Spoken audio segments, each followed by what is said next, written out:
طبعا يا جدعان في خناقه كبيره حاصله ما بين روما وفيينا على مين احسن بلد فيهم بتعمل بيتزا. بما ان بقى موجود في التجمع وفينيس بيتزا هناك اهي وروما بيتزا قدامي اهو، تعال نشوف بقى مين اجمد بلد فيهم بتعمل بيتزا. فخلينا نبدا اول حاجه بالتشيكن رانش. فينيس بيتزا طبعا كنت عايز اللي هو كريمه تشيكن رانش.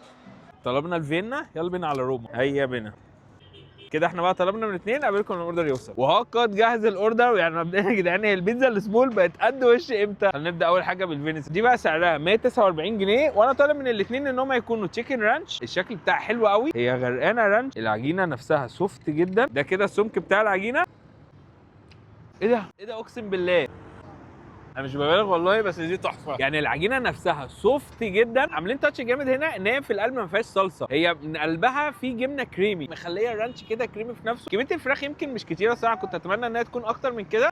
يلا بينا بقى على الروما بيتزا. ودي انا حاسس ان الوزن بتاعها هتقل. بيديني جلافزات ومناديل والحاجات دي كلها. لحظات الحقيقه. لا يعني بص، هنا في خدمه. يعني هنا في صوص المارينارا، في صوص رانش، حاطط لك الفلفل. والبيتزا نفسها الشكل بتاعها مختلف شويتين. هي يمكن الحجم بتاعها اصغر شويه من اللي فاتت، بس مخدومه فلفل طماطم. الفراخ كتير، في بص فلفل الوان وبتاع. الاطراف برده بتاعتها مختلف. يعني بص كده شكل السلايز عامل ازاي. انا برده مش شايف صلصه هنا.